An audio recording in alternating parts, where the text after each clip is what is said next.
Então, bom dia. Primeiro, queria agradecer a presença de todo mundo, em especial da Luciana, do Luiz Fernando, que são pessoas que a professora Thais convidou logo de cara, assim, já veio vocês como sugestão. Então, acho que tem tudo a ver com essa semana do lixo zero. Meu nome é Simone, não me apresentei, sou Simone, eu sou gestora ambiental, trabalho na Comissão de Resíduos da FM USP, nessa parte mais Mas, assim, as palavras estão me fugindo, gente, mas é a parte menos deliberativa, menos construtiva, é a parte executiva. A parte executiva.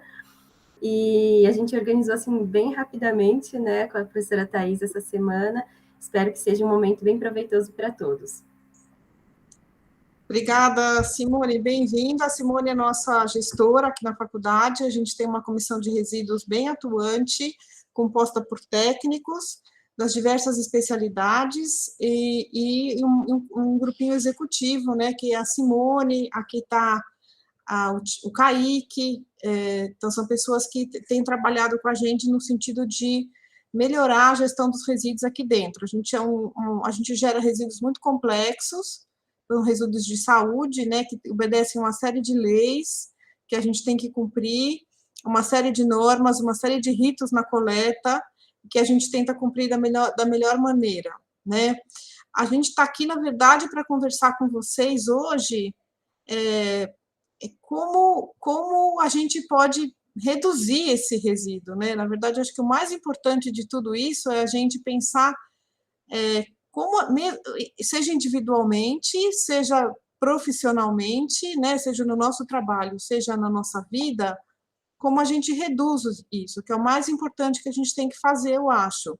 A gente sabe que reciclar, ele não resolve o problema, né? Reciclar, às vezes, é até uma balela da indústria, né? Porque a gente limpa a nossa consciência, falando, reciclei, tá tudo certo, então ajuda a limpar a nossa consciência, ajuda a indústria poluidora, e no caso aqui a gente vai focar no plástico, vai falar, tá tudo certo, eu estou fazendo, mas na verdade eles têm que parar de fazer esse material que é combustível fóssil, e que é poluidor, e que não recicla, e então a gente meio tá isso para contar para vocês. Então eu vou apresentar primeiro o Luiz Fernando, o doutor Luiz Fernando, que ele é um pós-doc aqui da USP, e ele tem conduzido estudos importantes com os plásticos, com microplástico. Ele vai contar um pouco a problemática do microplástico na saúde, vai contar um pouco dos resultados dele, e depois eu tenho o prazer de a gente conversar com a Luciana. A Luciana é minha amiga há muito tempo, é uma ativista da questão dos resíduos individuais, né? Trabalhou alguns anos com isso,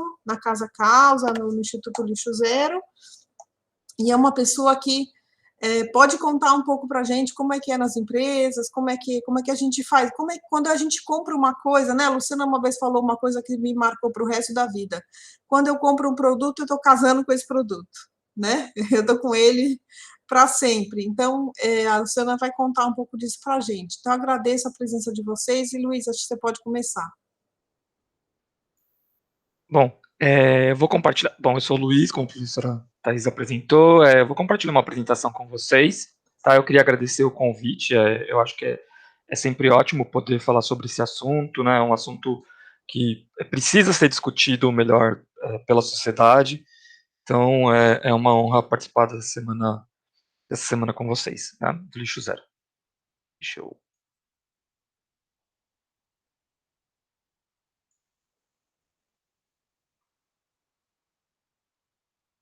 alguém só pode me confirmar se já está aparecendo a apresentação na tela inteira?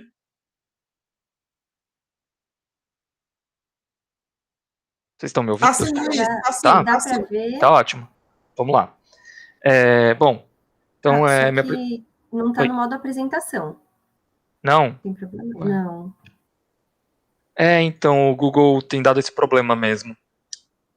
Deixa eu ver como consigo colocar isso de forma que fique a tela maior.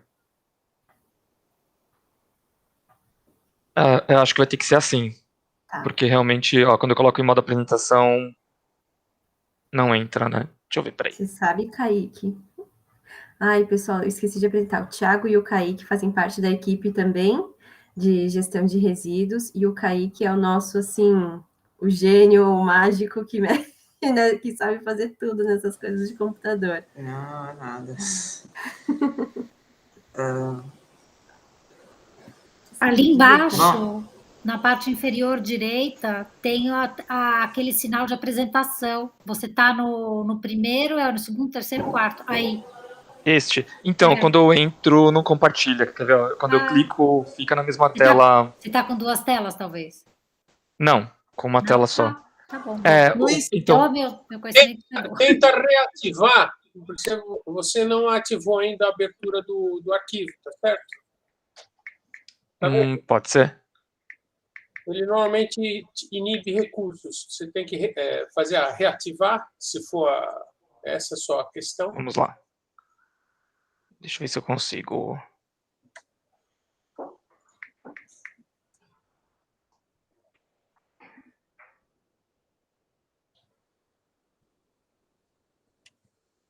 Deixa eu ver se assim vai.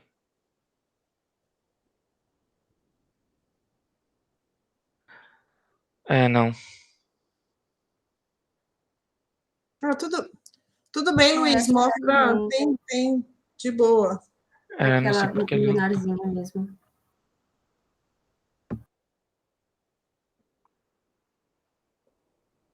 Eu vou tentar apresentar assim, então. Acho que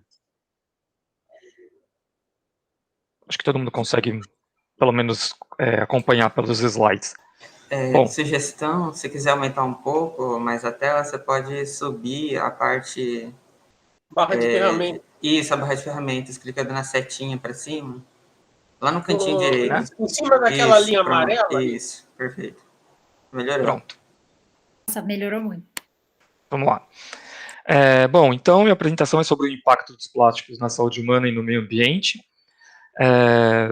Bom, começando a falar sobre o plástico, né, acho que antes de a gente entrar em efeitos, nessa parte, né, mais da apresentação, eu quero, acho que primeiro é importante falar sobre o que é o plástico, né. O plástico, ele é um material polimérico, né, ele é produzido hoje principalmente a partir do petróleo, né, esse material, ele tem um baixo custo, né, de produção do ponto de vista financeiro, mas quando a gente engloba, né, todas as externalidades negativas da produção do plástico em relação ao meio ambiente, a gente percebe que esse valor não é tão baixo assim, não é tão barato assim produzir plástico, né, principalmente considerando que a maioria dos materiais plásticos, eles demoram cerca de 200 a 600 anos, né, para ser totalmente degradado. Então, a gente está falando de um produto que ele é extremamente durável, né, do ponto de vista de resistência do material, né, e essa combinação de moléculas, né, do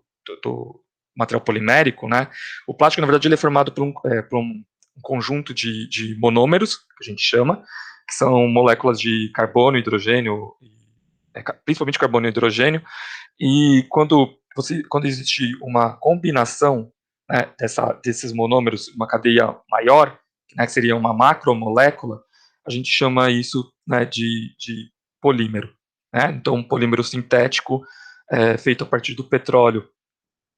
E aí a gente vai ter uma série de materiais plásticos, né, com nomes como polietileno, polipropileno, o PVC, que é o policloreto de vinila, o PET. Então, a gente está falando de uma classe de materiais poliméricos diferentes, tá? Então, a gente fala sobre, né, a palavra plástico. Deixa eu ir para o próximo. Ups. Vou ter que mudar aqui.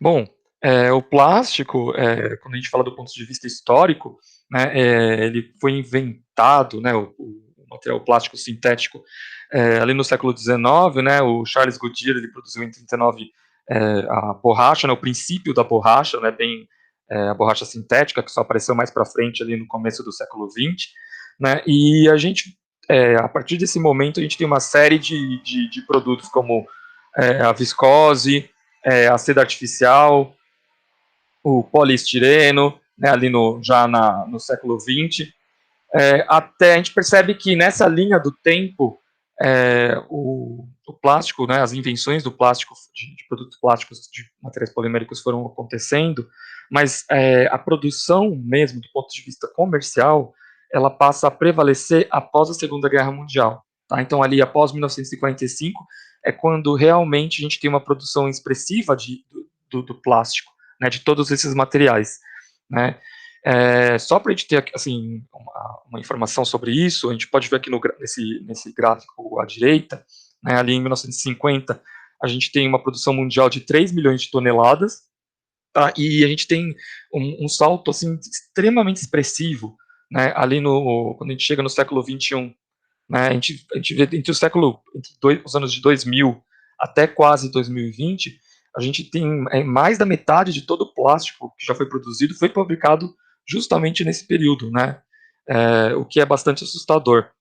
Então, em 2013, a gente saltou, né, de 3 milhões de toneladas em 1950 para 299 milhões de toneladas, e em 2020, né, o ano passado, a gente teve uma produção de 367 milhões de toneladas, né, o que é bastante assustador quando a gente considera, né, como a gente faz a gestão desse resíduo, né?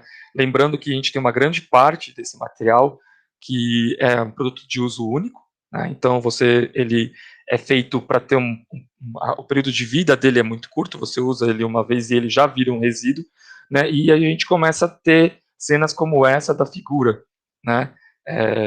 Principalmente em países em desenvolvimento, né? Onde a gente tem essa grande produção e essa gestão de uma forma não adequada. Só que o plástico, né, obviamente, ele não é só carbono e hidrogênio. Ele leva uma série de aditivos que vão dar características diferentes para esse material e que podem corresponder até 50% da massa total. Né? Então, a gente tem, por exemplo, como aditivos, né, plastificantes, retardantes de chama, né, com uma quantidade grande de substâncias que podem ser aderidas nesse material, né, estabilizantes, agentes lubrificantes, agentes de cura, né, que levam uma série de compostos químicos orgânicos e inorgânicos, né, por exemplo, como estabilizante UV, a gente tem o bisfenol, que é uma substância bastante polêmica. Hoje em dia já existe um número grande de estudos que mostram os efeitos deletérios na saúde humana e em animais também. A gente vai ver isso um pouco mais para frente, né?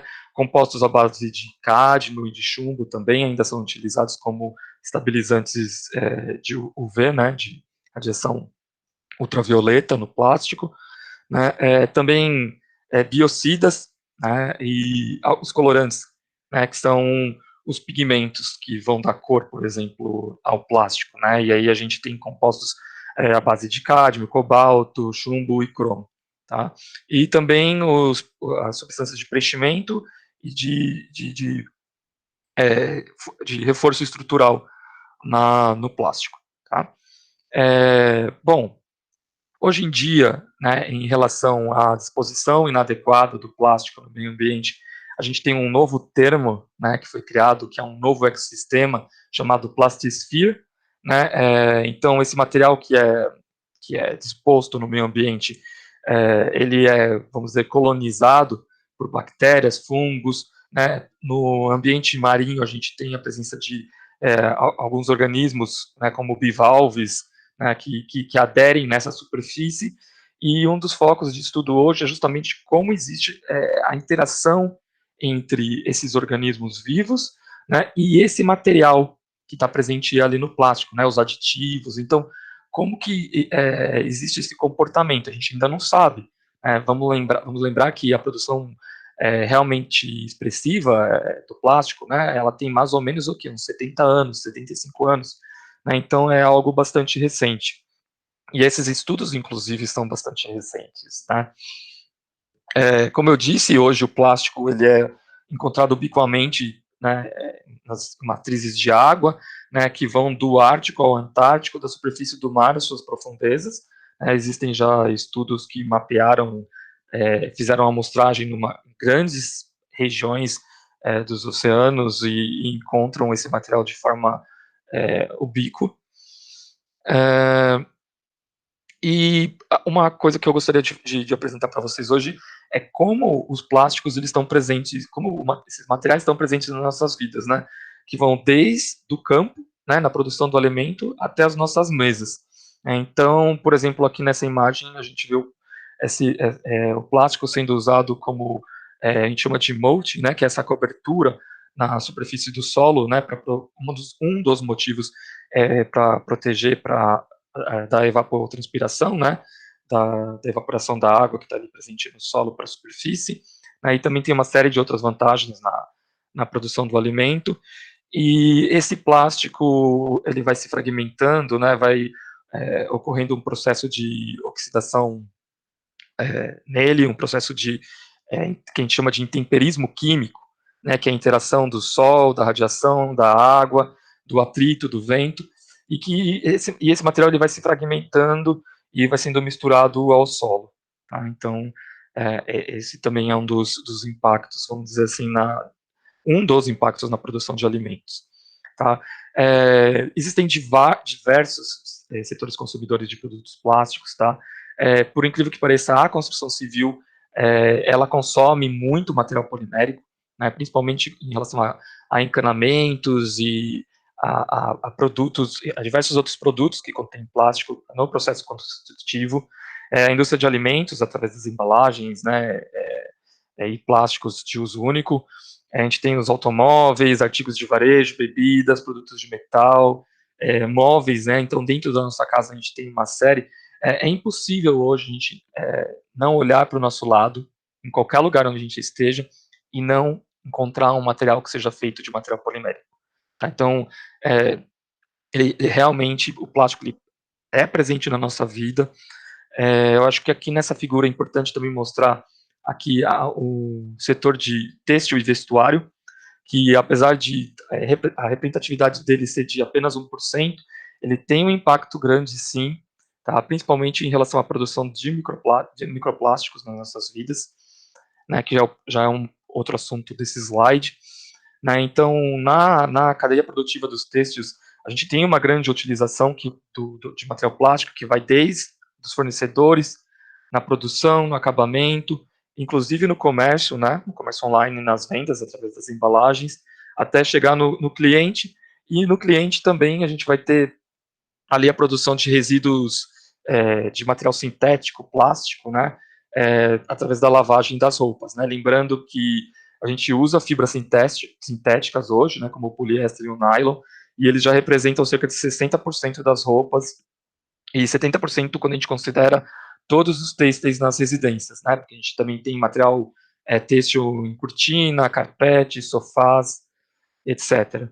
Né, e a gente, aí um dado da União Europeia, é que a gente, lá né, na União Europeia, cerca de 6 milhões de toneladas de têxtil por ano são descartados, né, que representa cerca de 11 quilos por pessoa de material têxtil, e cerca de 2/3 desses materiais descartados são fibras sintéticas. Então, a gente também manda, vamos dizer assim, para os aterros sanitários, né, o material de fibra sintética, né, de têxtil, que também tem um impacto no meio ambiente. Tá? Também existe um impacto relacionado à fralda descartável, tá? Principalmente em relação ao polietileno de baixa densidade, e também nos absorventes. Né? Então, por exemplo, o grande problema, né, é que a gente tem ali uma mistura de materiais, então a gente tem o polietileno de baixa densidade, a gente tem o preenchimento de celulose, de papel, de ali uma série de resíduos que são gerados, né, um conglomerado de resíduo. Claro, a reciclagem ela é uma opção, como a professora Thais já disse, não muito viável, né, hoje em dia a gente nem fala mais em reciclagem de plástico, a gente fala em downgrade, né, porque o plástico, a gente só consegue reciclar alguns tipos de plástico e a vida, vamos dizer assim, você só consegue reciclar novamente esse plástico que já foi reciclado apenas mais uma ou duas vezes no máximo, e depois não existe hoje em dia tecnologia para isso, né? E, infelizmente já acaba virando um resíduo, né, sem utilidade para as pessoas. Em relação aos efeitos na saúde humana, bom, existem estudos que mostram que durante todo o ciclo de vida do plástico, desde ali do berço, né, na produção, na extração ali do petróleo, existem efeitos tóxicos, né, quando não existe uma gestão adequada, né, durante a produção, obviamente, ali uma questão ocupacional, nas emissões. Então, por exemplo, o processo de extração e transporte do petróleo inclui, né, emissões por exemplo, do benzeno, que é cancerígeno, de compostos orgânicos voláteis, né, e que vão ocasionar uma série de efeitos na saúde humana. No refinamento e manufatura do plástico também existem questões de processos ocupacionais que podem gerar efeitos na saúde, através do contato pela derme, né, pela epiderme, e também pela ingestão e inalação desse material, e aí entram compostos também orgânicos voláteis, né, como os hidrocarbonetos policíclicos aromáticos, o benzeno, e ali durante o uso, né, já do produto, do uso comercial do produto, existem também alguns materiais que contêm, por exemplo, fiftalatos e BPAs, que são aditivos. Eu vou falar um pouco mais para frente, mais especificamente sobre esses dois aditivos que podem, em algumas situações, provocar efeitos deletérios na saúde, e também na questão do gerenciamento desse resíduo, né? Quando ele vai, por exemplo, para incineradores, né? Alguns países ainda adotam a incineração até de forma irregular, de forma não controlada, e isso também vai gerar efeitos na saúde da população. Agora, falando um pouco mais especificamente sobre os ftalatos e o bisfenol A, o bisfenol A, como eu disse, ele é uma substância, um aditivo, que é utilizado nos produtos plásticos, e hoje ele é um dos produtos químicos de maior prevalência, tá, comercializados. Ele é muito utilizado principalmente no policarbonato, no PVC e em resinas epóxi. Tá? A grande preocupação é a utilização dele no policarbonato, tá? Porque quando o policarbonato ele é aquecido, ou ele é levado a temperatura dele é aumentada, esse BPA ele pode migrar e meio que separar do policarbonato, né, e, por exemplo, entrar em contato com a água, ou, por exemplo, com o leite. Então, acho que um dos exemplos mais clássicos que existem do BPA, que começou a aparecer nos anos 80, é o uso das mamadeiras de policarbonato, né, que as mães colocam o leite para as crianças, para os bebês, e o leite quente, e existe essa migração do BPA pro leite, e aí vai ter um efeito na saúde da criança. A gente vai ver um pouquinho mais para frente isso. Os BPAs eles são muito utilizados ainda hoje em dia nos DVDs, em computadores, em eletrodomésticos, né, em revestimentos de latas de comida e bebida, tá? Nas mamadeiras não mais tanto, por causa dessa polêmica, já existe legislação sobre isso, mas eles ainda são utilizados em alguns brinquedos, em talheres descartáveis, naqueles garrafões azuis retornáveis de água de 20 litros, entre outros. Né? No começo dos anos de 2010, se não me engano, foi em 2011, a Anvisa proibiu a venda e fabricação de mamadeiras, tá, e de outros utensílios para lactantes que contenham o bisfenol A, o BPA, mas ainda ele é comercializado numa série de outros produtos, tá? Então, uma das formas de a gente saber se o produto tem BPA ou não é olhando naquele símbolo de reciclagem, tá? Que é o triângulozinho com as setas, e olhando, por exemplo, se tem o número 3, né, e se tem o selo de BPA Free, né, ou livre de BPA. Né, acho que no Brasil é mais utilizado BPA, livre de BPA. Tá? O número 7 é uma das indicações que existem que indicam a presença de BPA. Tá? O 3 também, mas quando não tem, geralmente é acompanhado desse selo, tá? de livre de BPA. Uma outra substância que também é preocupante, que faz muito parte, que é muito utilizada como aditivo nos materiais poliméricos, são os ftalatos. Tá? Os ftalatos são utilizados nas tintas, principalmente tintas de parede, tubos de PVC, nas embalagens de alimento, em alguns tipos de adesivos, alguns tipos de brinquedos e borrachas escolares. Tá? Algo que eu não falei, o BPA ele tem uma característica de deixar o material mais resistente, menos flexível. Tá? E os ftalatos têm ao contrário. eles têm uma característica de deixar os materiais poliméricos mais maleáveis, tá? Principalmente o PVC. Em termos de efeitos na saúde, o BPA é um interferente endócrino, tá? Ele se liga aos receptores de andrógeno e eles vão ter uma ação estrogênica, tá? E eles também atuam como antagonista de 2 receptores, tá? Do androgênio e também do hormônio tireoidiano. Tá? E em consequência disso, desse efeito, né, por ser um interferente endócrino, os principais efeitos que já são amplamente relatados na literatura são o risco de puberdade precoce, né, em crianças, doenças cardíacas, diversos tipos de disfunção sexual, diminuição da fertilidade, principalmente quando é analisado os aspectos visuais do esperma, tá, e diabetes. Também existem alguns tipos de mudanças pré ou neoplásicas, tá, em glândulas mamárias, e principalmente na região da tireoide. Isso tanto para os fitalatos quanto para os bifenóis A, para o bisfenol A. Os fitalatos, globalmente, hoje, eles são produzidos em cerca de 8,4 milhões de toneladas métricas, tá? E os estudos com os fitalatos também são associados a obesidade infantil, asma, problema cardiovascular e câncer, né, problemas reprodutivos, malformações nos genitais, testículos que não descem em meninos e baixa contagem de esperma. Tá? Também existe relatos de diminuição nos níveis de testosterona em homens adultos. Tá? Raramente nos rótulos dos produtos vem a descrição fitalatos, ali quando a gente olha em composição química, tá? É mais comum encontrar nomes como fitalato de etilfitalato, ou fitalato de metil, ou fitalato de butil, tá? Sempre, então, o fitalato ele vem ali com uma extensão, então você nunca vai achar só a palavra fitalato.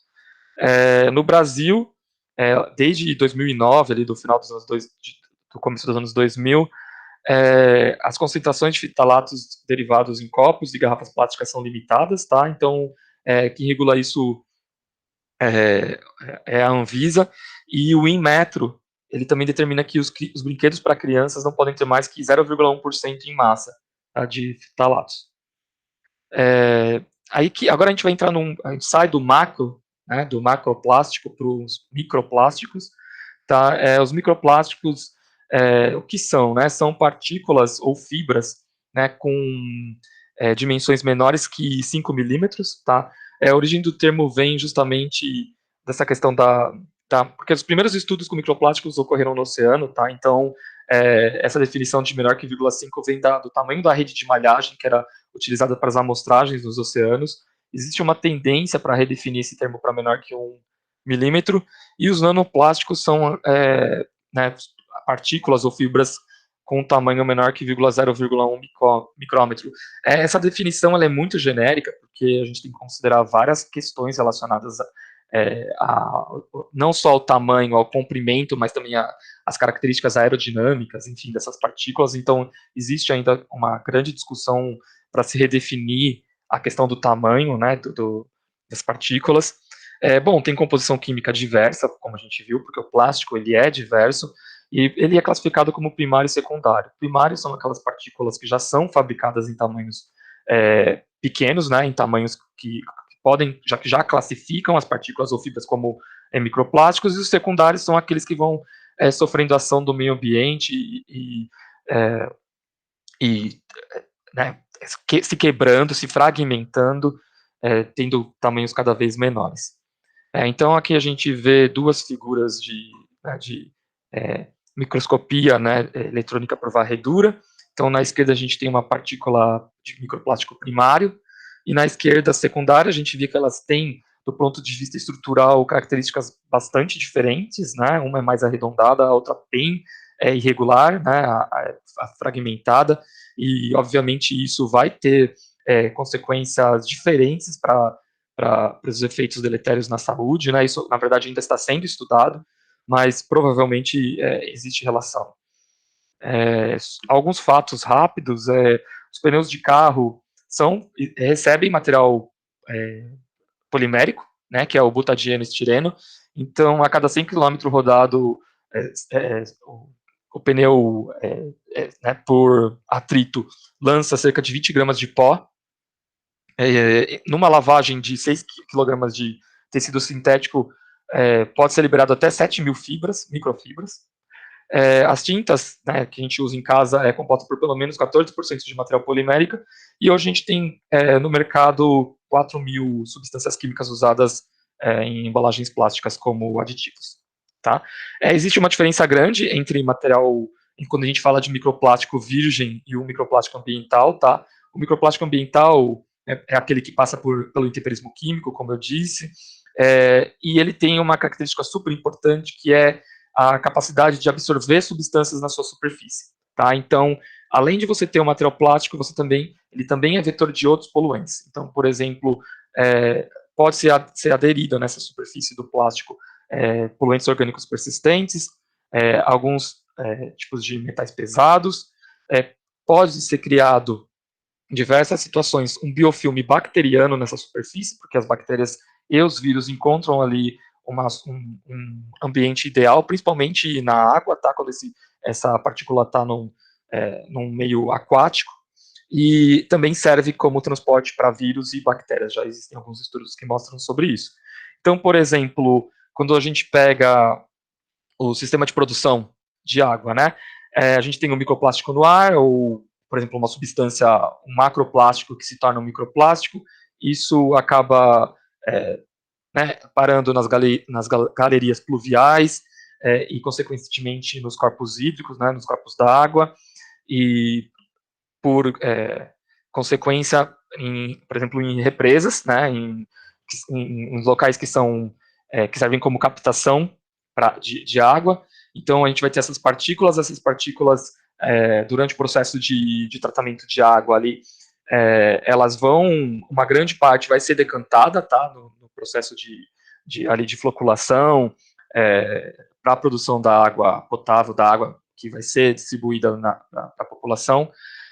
Então, uma parte vai para o lodo, né, para o lodo produzido, porém tem uma parte que não consegue ser retida. Tá? Então, já existe estudo que mostra a presença de microplástico na água que chega nas torneiras das residências, tá? E essa outra parte, que é a maior parte, que está no lodo, no lodo de produção das estações de tratamento de água, em muitos países elas vão para, não só de tratamento de água, mas também de tratamento de esgoto, tá? Elas vão para a agricultura, elas são utilizadas na agricultura como um adubo, tá? E esse microplástico é incorporado no solo, né? E já existem estudos que mostram o impacto desse microplástico, né, na produção de alimentos, principalmente na diminuição, né, da biota presente no solo, tá? E, consequentemente, na produção de alimentos. Tá? Então, como eu disse, na água, não é só na água da torneira, tá? Na água também de garrafinhas plásticas comercializadas existem uma grande quantidade de partículas. Então, essa pesquisa aqui avaliou uma série de marcas, de marcas diferentes de água mineral, né, onde a gente encontrou uma variação enorme de quantidade de partículas, né, e os efeitos na saúde humana, né? A gente não sabe ainda diretamente quais são os efeitos, tá? Recentemente apareceram os primeiros estudos que mostram, porque a primeira pergunta era, né, se isso realmente está presente no corpo humano, se isso acumula no corpo humano, né? Então, agora no começo de 2021, o grupo que eu faço parte aqui da Faculdade de Medicina, a gente publicou um paper demonstrando a presença de partículas muito pequenas de plástico, né, de tanto partículas quanto fibras, menores que 5,5 micrômetros, tá, no pulmão humano. A gente achou polipropileno, poliestireno e poliamida. Em 2018, a Sociedade de Gastroenterologia da União Europeia demonstrou pela primeira vez que os microplásticos estavam presentes nas fezes de humanos, né, e eles encontraram partículas de polipropileno, polietileno e terftalato PET, né, uma média de 20 microplásticos para cada 10 gramas de fezes. Né, a cada evacuação, a gente libera mais ou menos cerca de 100 gramas de fezes, mais ou menos. Então é uma quantidade bastante expressiva. E eles, recentemente, esse grupo que mostrou, né, durante esse congresso da União de Gastroenterologia da União Europeia, eles publicaram um estudo, e eles mostraram um estudo mais completo, mostraram que encontraram, na verdade, até 9 tipos de plásticos, né, nas amostras de fezes humanas. Bem recentemente, isso foi publicado nesse mês, tá? A Faculdade de Medicina da Universidade de Nova York encontrou uma quantidade grande de PET e de policarbonato nas fezes de adultos e também no mecônio, né, em bebês. Né? Então, o mecônio é a primeira fezes, né, do bebê após o nascimento. E em bebês um pouco mais velhos, eles verificaram que eles têm até 10 vezes mais PET, né, do que quando comparado aos adultos. Né, e isso pode ser explicado porque os bebês eles têm a característica de levar muito à boca, né, diversos objetos, né, mas também é algo que chama bastante atenção. Né. Também, recentemente, foi no final do ano passado, se não me engano, na Universidade de Groningen, um grupo publicou que o nylon e o poliéster, fibras, né, de nylon e poliéster, que são muito encontradas, né, em tecido, né, afetam negativamente o crescimento e o reparo do tecido das vias aéreas. Tá? Então, essas fibras de nylon, principalmente nylon, elas podem inibir a capacidade do pulmão de reparar danos causados, por exemplo, por doenças como o Covid-19. Né? A professora Bárbara, que foi a pessoa responsável pela condução desse estudo, né, ela deu uma entrevista, né, eu coloquei aqui a frase dela que eu considero bastante importante, né, que ela diz que um vírus, ele danifica os pulmões, então você precisa de reparo, né, e se os seus pulmões estiverem cheios de fibras que inibem esse reparo, né, como por exemplo o nylon, você terá outro problema, além do Covid-19.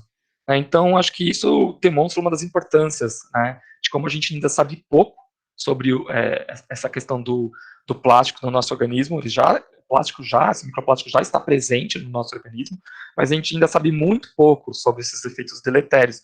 Lembrando que, assim, quando a gente fala de plástico, eu estou falando de uma classe de contaminantes, né? A gente não está falando, por exemplo, de um tipo, né? A gente está falando de uma classe, né, muito heterogênea, com uma quantidade enorme de aditivos químicos, né, e com toda aquela característica ambiental, né, de copoluentes que podem estar aderidos nessa substância. Né.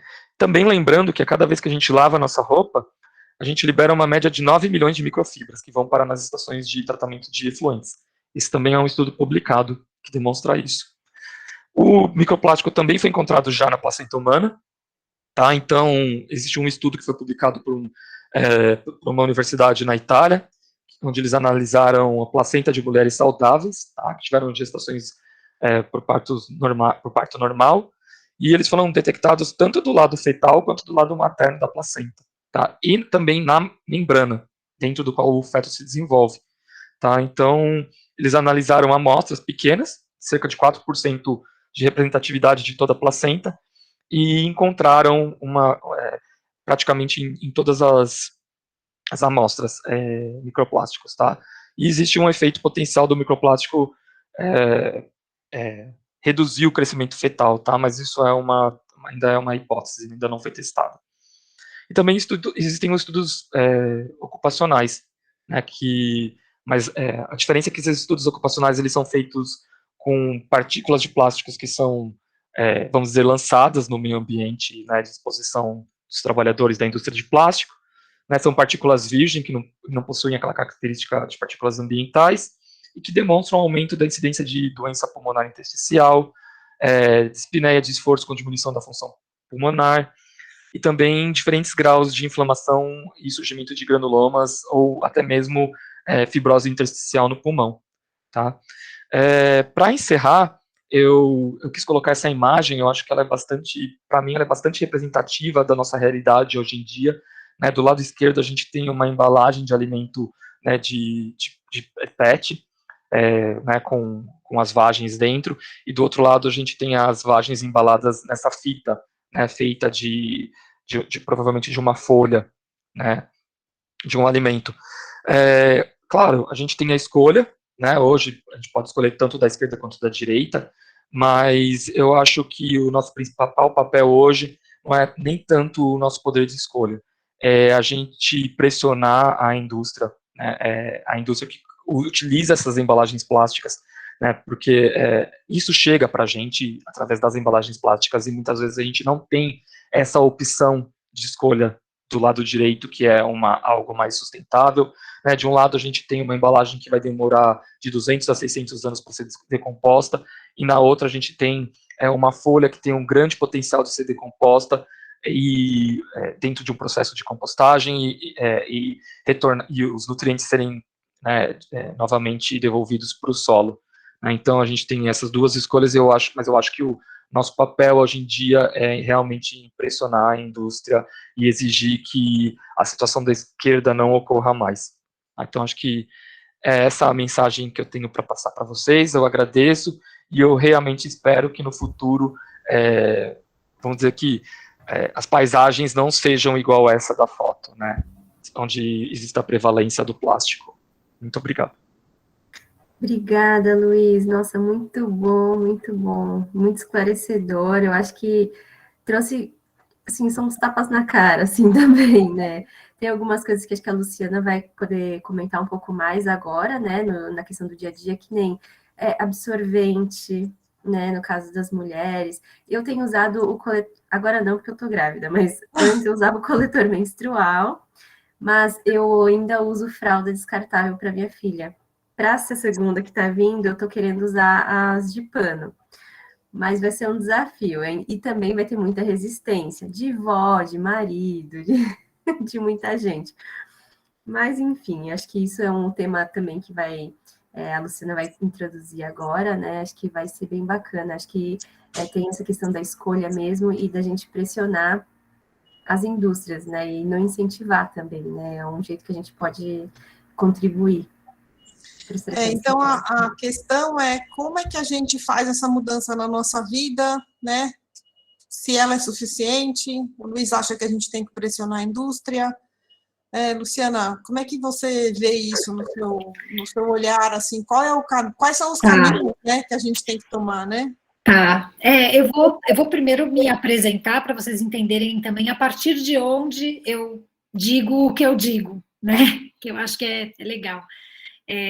Primeiro, eu queria agradecer o professor Luiz Fernando. A primeira vez que eu vi uma apresentação dele foi na Semana Lixo Zero de 2018, eu fiquei muito impactada, a Thaís estava lá, eu saí de lá e falei assim, Thaís, assim, tipo, eu quero me arrastar para fora dessa pizzaria, foi uma pizzaria. Então, foi um negócio muito pesado para mim, assim. Alguns desses estudos não tinham sido confirmados, ainda foi bem quando saiu nas fezes humanas, eu lembro disso, já tem microplástico nas fezes humanas, então foi quando saiu aquele estudo. Desde então, eu estou muito tocada por essa questão. Eu trabalhei 5 anos na Casa Causa e com parceria com o Instituto Lixo Zero, então eu trabalhei com conteúdo, né? Eu fazia toda a parte de conteúdo e tive contato com essas pesquisas do professor Luiz e muitas outras, e é um processo chocante, né? Mas eu acho que talvez a gente possa, assim, pensar onde estamos e para onde vamos. Acho que é um pouco o pedido da Thaís, a encomenda é essa, né? Onde estamos e para onde vamos. E aí, hoje, o que aconteceu comigo especificamente? Eu não estou mais focada nesse assunto dos resíduos, eu estou fazendo um trabalho nas periferias de São Paulo, que no fim acaba voltando nesse assunto, porque é um problema de ambiental fortíssimo, e eu também estou montando um programa de sustentabilidade numa empresa da minha família é do varejo. Então, essa última imagem da embalagem de PET que o professor mostrou, né, a escolha que a gente deveria ter, eu estou exatamente sentada em cima desse assunto. Então, acho que a gente pode eu vou dividir a minha fala em 2 coisas, tá? Eu trouxe até alguns slides, mas eu vou tentar fazer mais no jazz, porque eu acho que a gente tem coisas importantes para tratar. Então, eu vou dividir em duas falas. Uma fala é a questão das empresas, e a outra fala é a questão da nossa vida, tá? Então, em relação à nossa vida, vamos dizer, do ponto de vista quase mais existencial, eu queria mostrar algumas imagens para vocês, deixa eu ver se eu consigo compartilhar a minha tela, mais para ilustrar a minha fala do que... janela...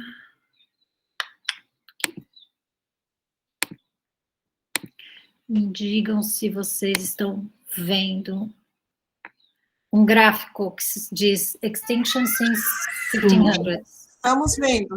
Tá. Assim, gente, depois que a gente escuta essa fala do professor, a primeira coisa que eu penso é que a gente está em extinção, né? Assim, vamos assumir. Eu acho que tem uma coisa que ela pode até não acontecer, mas assim, a nossa vida não é mais a mesma. Quando eu vi esse gráfico, me tocou muito, porque a gente vê que nós somos, né, nós estamos aqui, né, os anfíbios estão, enfim, numa curva mais acelerada que a gente, mas a nossa curva de extinção, ela está a pleno vapor, né, estamos no exponencial, e todas essas doenças que a gente está vivendo, elas elas ilustram muito bem esse processo, né? Então, claro, eu não devia falar isso na presença de grávidas, nem de mães de crianças pequenas. Eu também tenho 2 filhos, mas assim, o fato isso é ao mesmo tempo uma coisa terrível e uma coisa maravilhosa do ponto de vista, nós somos a geração que vai poder virar esse jogo, fazer alguma coisa, né? E aí, eu queria mostrar para vocês isso aqui, né? O que mudou na nossa vida? Essa é uma foto do Rio Pinheiros, eu não sei exatamente a data, deve ser da década de, sei lá, de 20, provavelmente, e o Rio Pinheiros, ele era assim, né? Depois, serpenteado, maravilhoso, né? Olha o tamanho da área, assim, de vazão do rio, né? Depois a gente tem aqui uma imagem que é de 1933, que é a relação que as pessoas tinham com esse rio, né? Quer dizer, todo mundo nadando, você vê que aqui tem eles fizeram um tipo de umas piscinas, aqui é uma imagem do Clube Pinheiros, né? E aí, para onde a gente foi, né? Isso aqui é uma enchente que teve num rio em Salto, que na verdade é o rio Tietê, mas é uma área que está em Salto, né, e que gerou essa maré de plástico, e esse é um museu histórico da cidade que foi invadido pela maré de plástico, né? Então, alguma coisa mudou na nossa relação com esses materiais, né? E vem mudando de uma forma muito, muito terrível, né? A gente coloca coletivamente 300 milhões de toneladas de plástico, a gente produz 300 milhões por ano, mas a gente joga o equivalente a 60 Boeings de plástico por dia no mar, né? Que é um dado da WWF, tá? Mas isso, eu vou pular isso aqui, isso daqui vem da onde, né? Vem da nossa vida, vem da nossa casa, vem dos nossos costumes. Eu adoro esse fotógrafo que chama Greg Siegel, que ele pega e fotografa as famílias, as pessoas com 7 dias do seu lixo. Você vê que ele ainda subtrai, acho que por questões de saúde, o lixo orgânico, né? Quer dizer, não sei que você não vê aqui restos de alface, nem ossos de carne boiando, mas ele coloca as embalagens industriais, né? E é muito impressionante, porque é muita coisa que a gente gera. Só que eu acho que uma coisa que é importante a gente pensar é que nem sempre isso é uma opção, né? Não é uma coisa que a gente faz conscientemente. E o plástico, ele está entranhado nos nossos costumes e no nosso modelo de vida. Então, são coisas que vão entrar, porque todos os materiais, eles estão entrando no nível simbólico também, né? Então, por exemplo, contando uma história pessoal, eu, depois que comecei a trabalhar com resíduo, eu resolvi parar de tingir meu cabelo. Não só por causa das químicas dos produtos de cabelo, mas porque você tem uma quantidade de plástico que vem nessas embalagens e tal, que eu falei, eu preciso reduzir esse plástico da minha vida, e eu comecei realmente há um tempo já nesse processo de redução, que é o mais importante, como a própria Thaís falou no começo, não adianta a gente reciclar, isso é uma coisa que eu já vou falar quando eu falar da questão das empresas e da indústria, tá? Então, Mas o que acontece? É um passo, simbolicamente, do costume da vida das pessoas, muito difícil, assim. Eu lembro o dia que eu fiz a decapagem no meu cabelo, o meu pai olhou para mim e falou assim, eu não vou aguentar isso, assim, eu não consigo te ver de cabelo branco. Então, é um negócio que é... enfim, agora está meio até na moda, tal, mas cabe a nós, que estamos conscientes do problema, abrir essas fronteiras e, ao mesmo tempo, tornar isso acessível às pessoas. Por quê? Porque pensa uma coisa, por exemplo, eu estou trabalhando agora com mulheres de periferia. É muito difícil você chegar para uma mulher de periferia e falar, não use absorvente descartável. Primeiro que já tem uma questão da pobreza menstrual, que essas mulheres, muitas delas, não têm acesso a absorventes, e por isso, nos dias que elas estão menstruadas, às vezes elas não podem sair de casa, inclusive as meninas não vão à escola. Né? Então, como é que você fala para essa pessoa que é para ela não usar o absorvente descartável? Se na casa dela falta água, frequentemente, como que ela lava um absorvente de pano? Então, a gente tem, por trás da questão do plástico, uma questão social muito séria, que diz respeito a essa ilusão que o plástico traz de praticidade. Né? E também e essa praticidade, essa ilusão de praticidade, ela está em todos os lugares. Né? Como é que eu falo para a Simone, Simone, você nunca mais vai usar uma fralda descartável. Se a criança vai ficar na casa da mãe dela, a mãe dela vai usar uma fralda descartável, ela vai levar essa criança num parque, num passeio, ela vai usar. Só que o que acontece? A gente precisa começar, do ponto de vista individual, a mudar esses costumes e contar essas histórias. E contar essas histórias não necessariamente você precisa virar um influencer da internet, não é disso que a gente está falando, é contar nas nossas famílias, contar para os nossos filhos, contar que é possível determinadas mudanças. E entre elas, uma das coisas que eu acho que é mais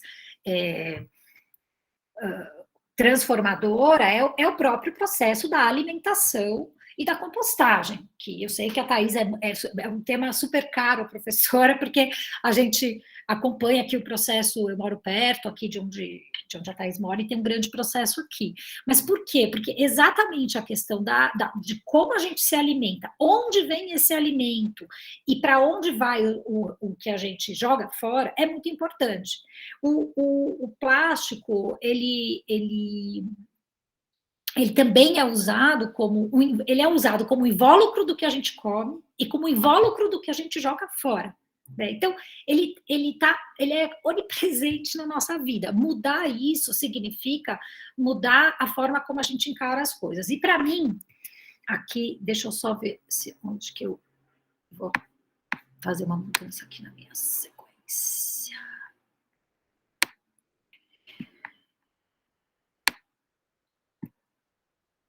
Para mim, uma coisa básica que todo mundo precisa saber é isso aqui, né? Então, primeiro a gente precisa repensar. Aqui a ordem de importância é o tamanho da fonte aqui, né? Então, primeiro a coisa é repensar. Repensar esses costumes todos, e para mim esse repensar tá ligado a narrar de outra forma. Eu também sou escritora, né? Sou escritora de ficção, e eu adoro escrever sobre isso e contar essas histórias, porque eu acho que as pessoas precisam saber que é possível, né? Que, de repente, uma pessoa compostar dentro de um apartamento é possível, que uma mulher de cabelo branco é possível, que uma mãe que usa fralda descartável é possível, e o quarto da criança não vai ficar nojento e não vai dar um monte de assadura, porque existiu todo um volume gigantesco de propagandas sobre um modo de vida plastificado. Então, por exemplo, se você pega, eu não tenho aqui, mas se você pega as propagandas que a Dow Química fez para as mães americanas usarem pratinho de plástico em vez de lavar a louça na década de 60, é impressionante. É uma lavagem cerebral. Então, a gente foi sujeito a isso durante muitos anos. Né? E aí, agora, tem fronteiras das gerações, eu acho. Então, por exemplo, eu hoje uso eu fui mudando tudo, né? Então, por exemplo, eu uso um desodorante que é uma pedrinha. Porque aquele frasco de desodorante que vem com aquela bolinha do Rolon, por exemplo, aquela bolinha só Deus sabe o quanto tempo ela degrada. Não sei se já tiraram alguma vez, mas ela é super pesada e densa. Então, aquilo ali, sei lá, 600 anos. A minha mãe olhou para mim e falou assim, filha, essa pedrinha eu vou te devolver, porque eu não consigo usar essa pedrinha. Eu posso mudar outras coisas, mas isso eu não vou mudar. Então, a gente tem pressa de contar as histórias possíveis para que cada pessoa consiga pescar o que ela puder. recusar o que a gente acha que não é legal, né? E eu acho que aqui no recusar está muito a questão da pressão, né?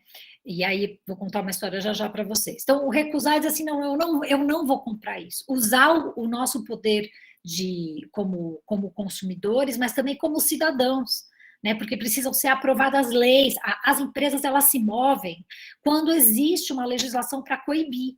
Então, como é que você pode ter uma indústria gigantesca de PET 1 no Brasil e que essa seja a embalagem mais frequente, sendo que ela causa tudo isso que o professor acabou de falar, e ela não tem reciclagem nem em São Paulo. Então, se não tem reciclagem em São Paulo, tem reciclagem em lugar nenhum do Brasil, né? Então, assim, não tem, é intermitente, né? Ontem eu recebi uma visita do pessoal da Ugreen, que é uma cooperativa modelo aqui de São Paulo, super legal, e eu falei para ele, agora a PET está reciclando. Ele falou, não, há 2 semanas que parou de novo. Quer dizer, não dá, né?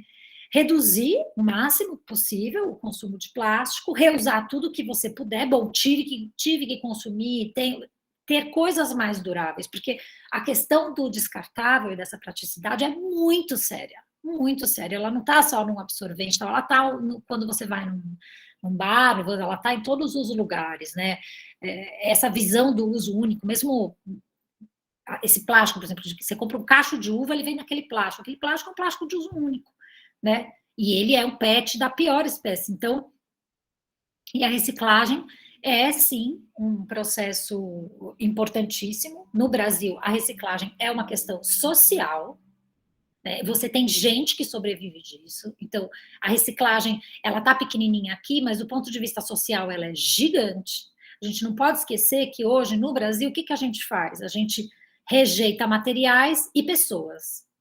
E esses materiais, essas pessoas, no fim da linha, eles vão lá e se encontram. Então, é uma coisa, eu acho importante a gente ter essa noção do ponto de vista, vamos dizer, até científico, se eu posso dizer isso aqui, né? Mas no sentido do que é mais efetivo para mudar a situação, mas a reciclagem, ela é fundamental, né? E aí, essa questão, por que eu pus essa indígena aqui? Porque eu acho que uma das coisas mais... Eu tô olhando o tempo, vocês me desculpem, mas porque eu estou um pouco... Estou tentando falar muitas coisas em pouco tempo. Eu trouxe essa mulher, que eu acho que tem uma das coisas mais importantes que eu ouvi nesse tempo trabalhando com resíduos. Eu ouvi de um professor de design chamado professor Caio Vassão, que eu recomendo muito que vocês leiam as coisas que ele escreve. E ele falou o seguinte, na base disso tudo está um problema de episteme. O que é isso? Para um indígena, tudo é um ser. Então, por exemplo, você vai comer um abacate, você está comendo um pedaço de um ser. Você vai, por exemplo, tecer alguma coisa, você está pegando emprestado uma fibra de um ser. Você vai tomar uma água, você está tomando um ser, porque o rio é um ser. Então, a nossa episteme, que se afastou totalmente dessa questão de que todos os materiais são um ser, porque todos os materiais fazem parte de um único ser maior, que é a Terra, que é a Mãe, essa é a grande questão.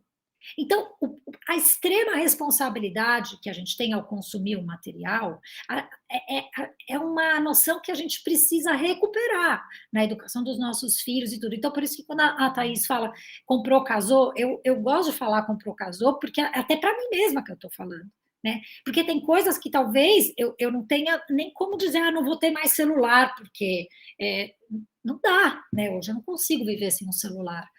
Mas o que eu realmente preciso consumir? E como que vai ser esse casamento? E a minha responsabilidade até o fim da linha para que eu consiga fazer esses materiais circularem, né?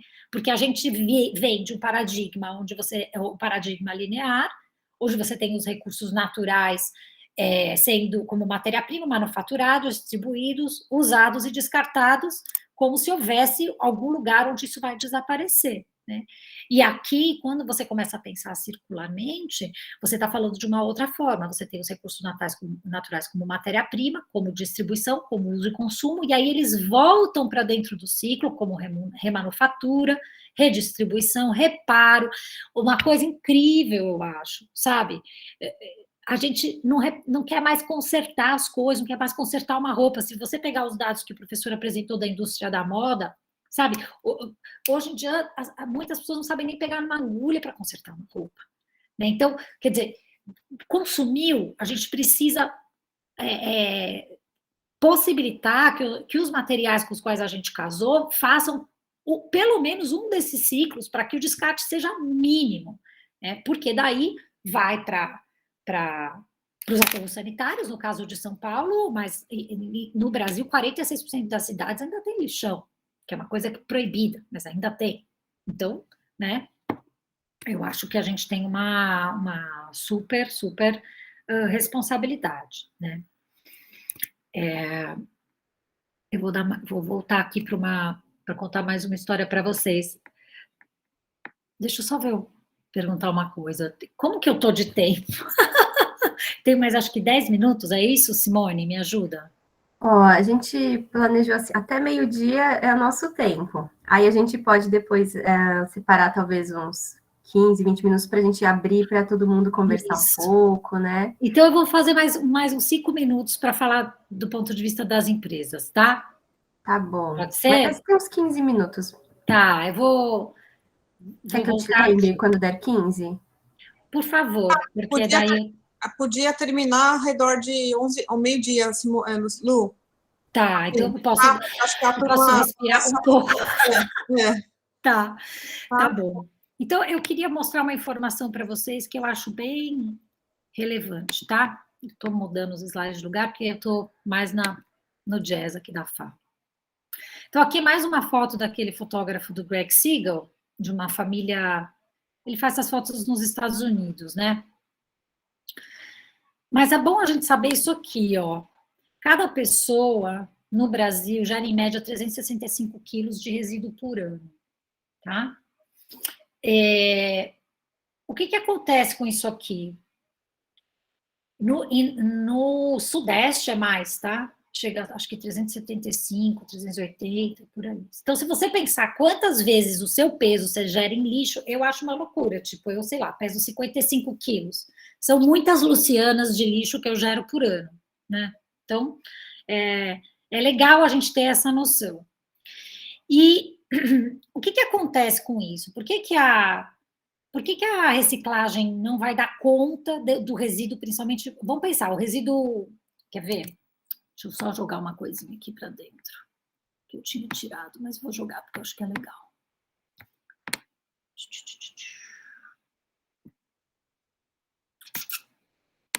Beleza. Como é composto esse resíduo? Ele vai ser, uns 52% é alimento, então é resíduo compostável, por isso, super importante a compostagem, né? Não sei se vocês sabem, quem mora em São Paulo, acho que aqui todo mundo mora em São Paulo, está tendo um movimento gigante do Composta São Paulo para fazer com que a prefeitura tenha que, inclusive, coletar esses resíduos. Houve uma ameaça agora de fechar o pátio de compostagem da Lapa, quer dizer, o grande vilão, né, do ponto de vista de volume, porque de ponto de vista de malefício, certamente é o plástico, né? Mas de volume a gente tem o alimento, tá? O alimento também, a decomposição do alimento também, se ela não for feita corretamente, se ela for para os aterros, gera um monte de metano, aquecimento, enfim, a gente sabe. O alumínio no Brasil, 98% é reciclado, mas também o percentual dele no nosso lixo é mínimo. O vidro é 2,3, e o vidro é um material muito maravilhoso, que a gente precisa pressionar para que ele seja melhor utilizado e mais utilizado. Hoje, por exemplo, eu sei disso por causa da empresa da minha família. Estamos com um problema de fornecimento de vidro. Então, por exemplo, a gente lá nesse negócio que eu estou ajudando, a gente produz, a gente coloca nozes e coisas assim em embalagens, e a gente colocava em vidro, o vidro está com crise no mercado, então a gente tem que pôr em plástico. E aí a gente cai aqui, nesse lugar terrível que o professor já falou, e que vai ser 20% do nosso resíduo. Quer dizer, daqueles 365, 20% é plástico, que é muito, né? Aí tem o papel, que também no Brasil super recicla, pelo menos em São Paulo, e aí você tem 10% que seria realmente rejeito, que são coisas misturadas e tal, que é isso que deveria ir para os aterros, né? E hoje, em São Paulo, por exemplo, disso tudo, só 7% é reciclado, né? Mesmo assim, quando eu publiquei esse número, quando estava na Casa Causa, ainda me ligou a Mara Gama da Folha e falou, imagina, é muito menos, de onde você tirou esse número? Eu ainda tive que responder pelo número, tá? Mas por que a reciclagem não resolve esse problema, né? Se a gente tem aqui, comida daria para compostar, o alumínio, o vidro, o plástico, o papel, tudo isso seria reciclável. Porque reciclar, gente, é um mercado. Então, se não tiver valor, não vai reciclar. Então, por exemplo, o vidro vale super pouco para uma cooperativa. Tá? E aí, o que acontece? O vidro, que é um material infinitamente reciclável, né? Que se você não reciclar, você vai ter que tirar material mineral do solo, né, que gera impacto ambiental, mas ele é infinitamente reciclável. A gente não precisaria tirar uma grama de bauxita a mais do solo para a gente poder fazer vidro. Esse material, ele quase não recicla porque ele não tem valor. Hoje existe todo o movimento do mercado do vidro, a gente, inclusive, está trabalhando com empresas que fazem isso, né? Está coletando vidro, por exemplo, lá nesse lugar que eu estou trabalhando, coleta dos próprios clientes o vidro, coleta de tudo. Então, o vidro, olha como ele está lá embaixo na cadeia de mercado. E ele é pesado, né? Então, você imagina se eu sou um catador, eu vou pegar vidro ou vou pegar alumínio? Não, eu vou pegar alumínio, né? Esse plástico PET, aqui não é o PET 1, é o PET de garrafa, né? Então, só a garrafa que tem esse valor, mas os outros plásticos não têm. E assim vai. É importante a gente entender que a reciclagem, ela não funciona assim do jeito que a gente imagina, porque ela é um mercado, e cada coisa tem seu valor. E o catador, a cooperativa, eles ganham diferentemente para cada um desses materiais, né? Então, isso é importante.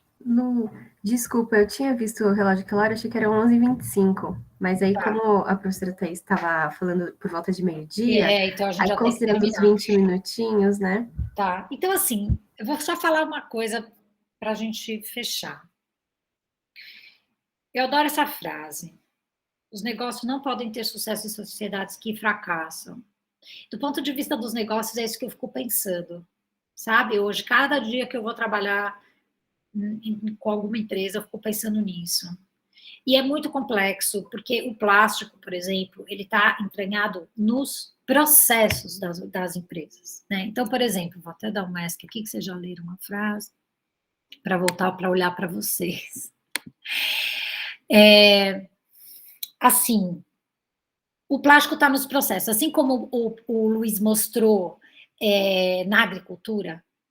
Se você vai no varejo, você tem o plástico do shrink, que recobre todas as garrafas de água, todas as garrafas de refri.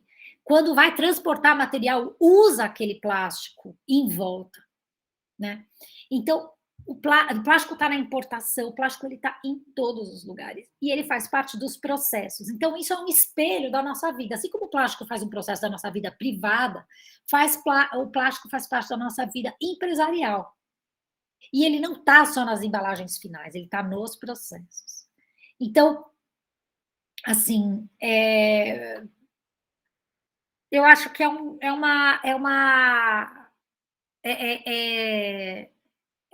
processo de vigilância permanente e, ao mesmo tempo, que eu diria, assim, para fechar, no Brasil, é um processo que a gente precisa pensar mesmo, porque a gente está num nível de exclusão social que também como é que você inclui as pessoas num novo paradigma? Se tudo que é plastificado é mais barato, se a pessoa quer comprar um ketchup, mas ela prefere usar o sachê porque é mais barato, e o sachê por exemplo, se vocês assistirem o documentário A História do Plástico, tem as ilhas de sachê dos lugares, não são ilhas no mar, mas assim, os lugares forrados de sachê, porque como a China parou de receber resíduos dos Estados Unidos em 2014, eles começaram a mandar para a Indonésia esses materiais. E tem, assim, montes e montes, aquelas comunidades lotadas de sachê. Só que por que o sachê... na década de 90, trabalhei na indústria. Por que o sachê virou tão onipresente? Porque se falava, é uma forma de incluir quem não pode comprar o vidro inteiro. Então, como é que a gente vai fazer, né? para incluir essas pessoas dentro de um paradigma mais ecológico. Por isso que, de fato, a gente precisa pressionar e acabar com as hipocrisias. Que uma empresa de PET hoje opera normalmente, se responsabilizando zero pela reciclagem desse material, e esse material está em todos os lugares, ela está lucrando e o mundo inteiro está com as externalidades. Né? E é um pacto, porque você tem toda a legislação, mas ninguém vai em cima, ela não tem que garantir a cadeia. Então, acho que é uma questão de cidadania também. Eu acho que é isso, assim.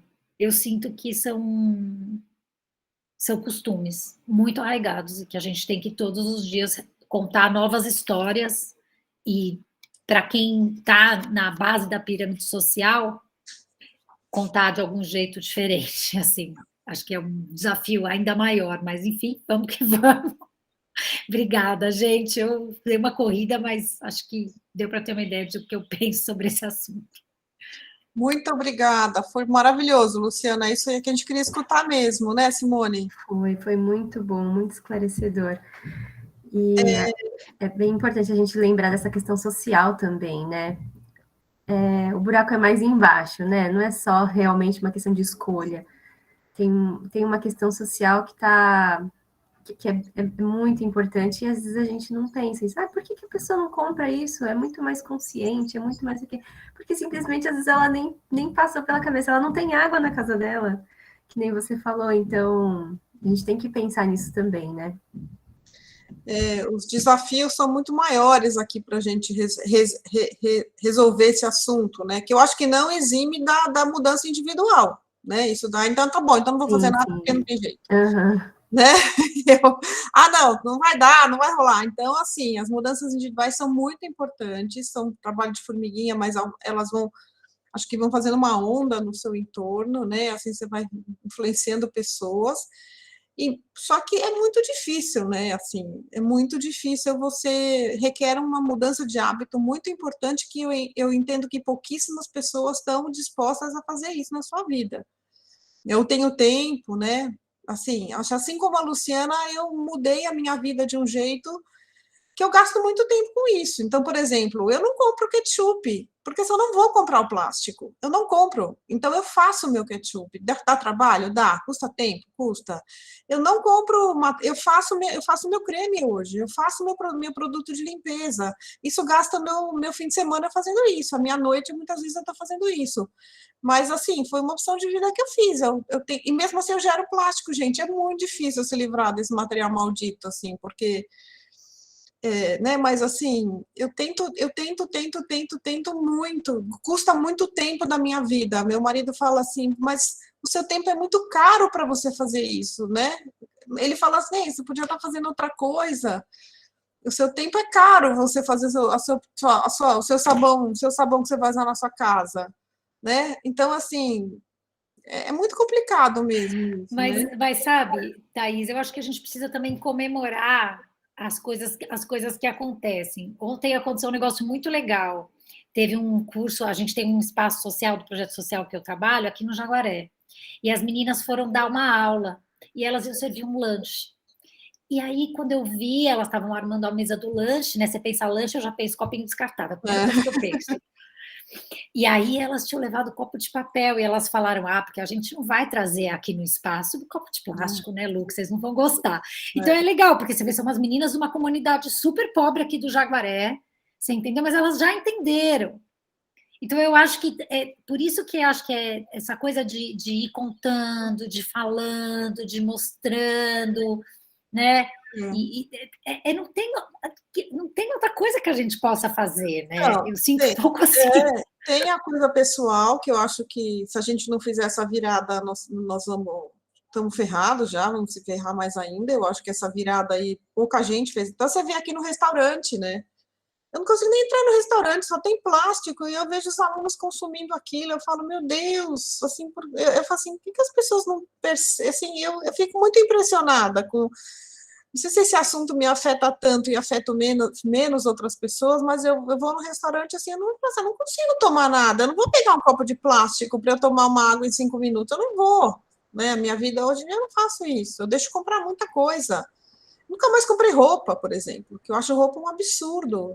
E a gente nem falou de mudança climática, né, Luciana? A gente falou de resíduo e nem falou quanto que esse plástico, quanto que essa roupa gera de gás de efeito estufa, né? A indústria da moda é uma indústria muito poluidora, né? Então, mas é isso. Acho que tem uma coisa muito legal que a gente precisa... Tem dois lados, de novo, da questão. Tem o lugar da cidadania e da pressão, porque é isso que o Fernando mostrou é punk, né? Assim, a gente precisa pressionar a indústria. Mas tem um outro lado que, assim, as pessoas, elas se afastam desse assunto quando fica muito doído. Né? E aí, o que me parece, assim, por exemplo, quando você pega um movimento de upcycling com gente muito reconhecida, famosa, fazendo isso, quando você pega, né, reutilização de roupas, quando você pega essas histórias tomando corpo, você vê que é muito legal. A gente está fazendo um movimento para as pessoas não usarem sacola plástica para levar suas compras. E essa semana a gente deu uma plantinha para cada pessoa que levou a sua própria sacola. As pessoas ficam assim, tipo, nossa, sabe? A pessoa, você vê a pessoa até ela fica surpresa. Ah, mas eu não estou fazendo mais que a minha obrigação. Sim, mas você é uma das poucas, né? Exatamente. A Raquel fez essa pergunta, né? Isso que eu ia falar agora. Ela pergunta assim, como trazer propostas que também sejam viáveis para o dia a dia das pessoas? Tem sites onde encontramos sugestões de alternativas para tentarmos trabalhar nas empresas, por exemplo, para orientar as pessoas, para ser um tema de preocupação mesmo.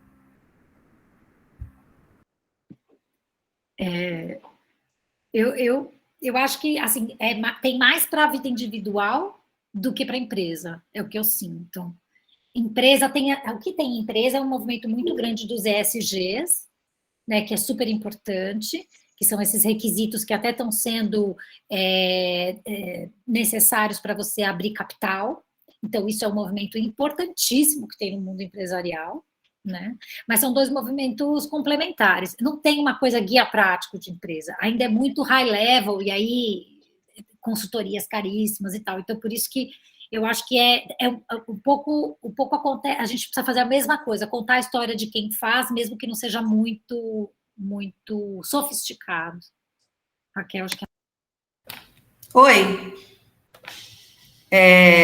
Então, oi. Só para esclarecer, eu sou psicóloga, eu trabalho em empresa. Algumas empresas, principalmente de indústria cosmética, a gente tem recebido uma demanda muito grande. Não só dentro das empresas, que daí você tem grupos, mas eu, por exemplo, trabalho no RH, e uma das demandas que a gente recebe é assim, como a gente pode compartilhar com os colaboradores alternativas, porque da mesma forma que as escolas, elas também trazem uma educação para as crianças olharem, tentarem olhar e se preocuparem, se engajarem, eu tenho visto um movimento nas empresas de pedirem para as áreas, né, no meu caso o RH, para a gente também dar uma orientação para as pessoas na casa delas, né, porque elas estão o dia inteiro trabalhando e elas querem coisa fácil, elas querem alternativas, e a gente se preocupa muito com essa questão assim, como que a gente faz um monte de ação dentro da empresa de sustentabilidade, e aí a pessoa, ela sai da empresa, e aí ela não pratica, né, então, algumas, eu não estou falando todas, tá, tem umas que não se importam, mas pelo menos eu, e aonde eu trabalho, a gente se preocupa com a questão assim, não dentro, você também tem que praticar lá fora, né, então, mas aí as pessoas me perguntam assim, tá, mas o que você tem para sugerir, né, dá uma sugestão, se for viável, a gente tenta, né, e eu falo, por exemplo, eu tive filho, aí você tem lá a fralda de pano e a fralda descartável, a gente tenta usar a fralda de pano, mas aí você fica meses, quem teve filho que acordava a noite inteira, chega uma hora que o seu corpo está exaurido, você não aguenta mais, não aguenta, e se você não tem ajuda, não tem outras pessoas, chega uma hora que você fala assim, deixa pra lá, eu vou usar a fralda de plástico mesmo, porque eu só quero trocar a criança e dormir um pouco, porque eu tô muito, muito, muito cansada, né? Então, assim, às vezes não é que as pessoas não se conscientizam, mas chega uma hora que elas não aguentam, né? E assim, o que, que a gente pode ajudar as pessoas a fazer que seja viável? O que, que pode ser um esforcinho a mais, né? O que, que pode, assim, como que a gente pode compartilhar essa informação, não como empresa, não dentro da empresa, mas a ser também viabilizar a informação para os funcionários, né? Para que eles não tenham que ter acesso a essa informação só nas mídias, ou só nos hospitais, ou só quando alguma tia da escola falou isso, né? De novo, eu estou perguntando, eu trabalho em empresa, eu me preocupo muito com os funcionários, porque eles me perguntam isso, né? Por conta da gente trabalhar em empresa cosmética, eles me perguntam, o que eu posso fazer na minha casa? E daí eu falei para eles, eu vou estudar, se eu conseguir encontrar alternativas e sugestões, a gente pensa e a gente vai compartilhando, né? Porque, no final das contas, essa relação, ela é circular como um todo, né? Mesmo a gente estando em empresa, em escola, no hospital, é uma relação circular, né? E é legal quando a gente pratica em todos os lugares. Era isso que eu quis dizer. Legal. Eu acho que tem uma coisa que eu gostaria de falar, que talvez é pouco abordada, assim. Eu acho que talvez as pessoas precisam começar a ter uma consciência maior de que o preço daquilo que elas estão comprando, por exemplo, do produto plástico, ele não é o preço final do produto, não é o preço de prateleira, você entende? É o preço do que aquilo vai causar depois. Então, o preço ambiental que está embutido nisso. Você entende que o que vai acontecer, por exemplo, quando a gente fala de mudanças climáticas, ou quando a gente fala de um efeito deletério na saúde humana, sabe, tudo isso é embutido dentro do preço final do produto. Então, quando você escolhe um produto no supermercado, você não está comprando, você está pagando o preço financeiro do que está ali, mas existe muito mais, um valor muito maior, né, por trás de tudo aquilo. E que talvez as pessoas não tenham ainda essa consciência, sabe? E que isso pode pesar na decisão dela de escolha, sabe? Então, eu acho que talvez essa é uma função que é pouco explorada ainda, né, em termos de educação ambiental, e que deve ser mais, né, por exemplo, eu acredito que seja uma sugestão quando um funcionário pergunta, né, o que ele pode fazer, essa questão da recusa do produto plástico pode vir justamente dessa informação, do que quanto custa, não do preço, não do ponto de vista financeiro de prateleira, mas do ponto de vista do preço final, né, para a pessoa. Acho que eu acrescentaria uma coisa que é assim, Raquel, cada um tem que fazer o seu possível, sabe? Se a gente tornar muito difícil, as pessoas simplesmente falam, então eu vou pro bar beber, porque é o que a Thaís falou, entendeu?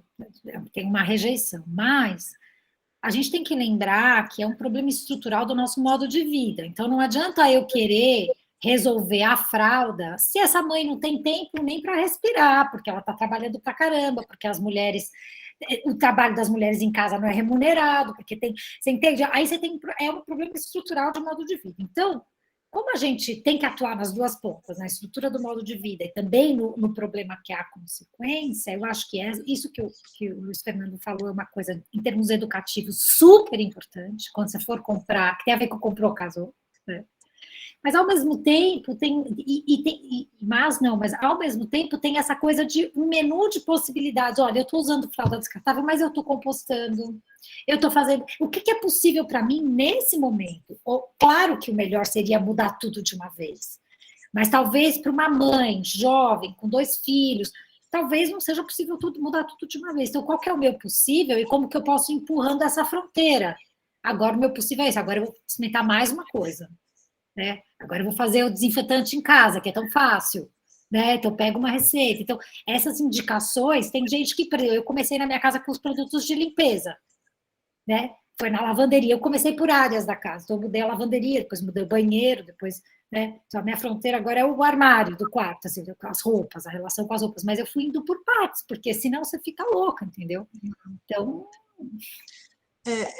Raquel, eu acho que um bom começo é a alimentação, né? Se você quiser conversar com seus funcionários. Porque, veja, todo mundo come, né? Todo mundo tem que comer, e a alimentação tem um impacto absurdo, seja em mudança climática, seja em resíduos. né? Então, assim, desde que o tipo de comida que você compra, de quem você compra, recusar a embalagem, né? Comprar comida fresca, vai para o supermercado, leva essa sacola, não precisa colocar né? Para que você tem que colocar num saquinho, tomate, né? Eu coloco no carrinho, depois eu peso aquilo e coloco na minha sacola. Quer dizer, para que eu tenho que levar saco plástico para casa? Das opções com menos embalagem, que em geral, quando você compra produtos agroecológicos ou produtos, você evita a embalagem, né? Produtos in natura, né? Você está evitando muito a embalagem. E tem assim, a graça de você fazer as suas coisas, a graça de você ser um pouco autônomo, né? De você não precisar tanto estar comprando, que eu acho que isso, sei lá, a gente tem um fastio, assim, né? Desse mundo do consumo, assim, isso me enfastia.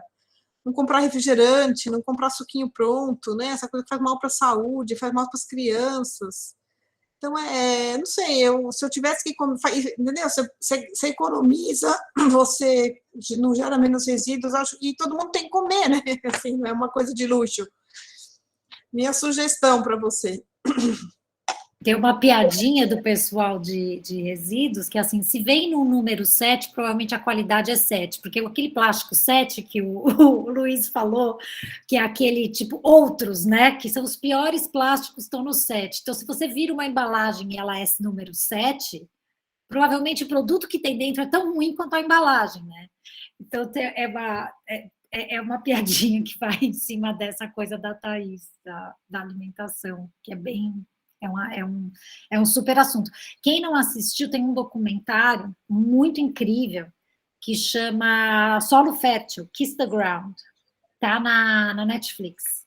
Que fala sobre produção de alimentos e ele fala sobre uma teoria que chama isso, drawdown. Não sei se vocês assistiram.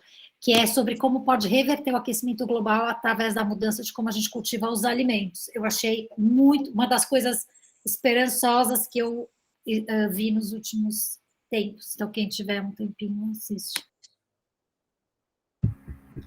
É isso aí. Ai, que bom. Raquel, você acha que você está satisfeita com as respostas? Você quer fazer algum comentário? Alguém mais quer fazer alguma pergunta? Eu ia falar que eu gostei bastante e acho que faz todo sentido essa questão da alimentação, porque realmente, assim, o pessoal desperdiça muito. Muito. E aqui, eu moro em Curitiba hoje em dia, né? Então, o pessoal anda muito de bicicleta aqui, é uma prática muito comum aqui na cidade. Mas é uma coisa bem importante a gente também incentivar que as pessoas tentem fazer pequenas adaptações para evitar... a gente faz aquilo que é possível, né? E acho que está sempre relembrando as pessoas de algumas coisas, porque existem coisas pequenas mesmo que a gente pode fazer e que super ajudam. E foi satisfatório, obrigada.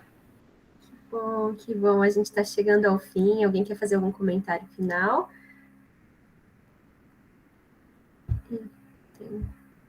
Nossa, tem gente chegando agora, mas já está acabando, na verdade. Queria agradecer a Luciana, o Luiz Fernando, a professora Thaís, foi muito bom. Acho que para todo mundo, né? Esse momento de reflexão e também ter essa noção de que a gente vai até onde o nosso braço alcança, fazer a sua parte conforme a sua realidade, né? Então, acho que foi bem importante, trouxe bastante para mim, trouxe bastante reflexão, muito material também, eu ia copiando aqui as coisas que iam aparecendo no chat para assistir depois, para procurar depois, e essa gravação, essa palestra vai ficar gravada, e vou tentar disponibilizar também no YouTube da faculdade. Então, quem acabou perdendo alguma parte, assim, depois pode ir lá procurar. Muito obrigada. Obrigada, Lu. Obrigada, Fernando Luiz. Sempre um prazer estar com vocês. Obrigada, gente. Foi ótimo. Obrigada. Obrigado, gente. Boa semana lixo zero para vocês. Comecem a pensar nisso, que nós estamos precisando urgentemente. Falou. Obrigada. Com certeza. Tchau, Tchau.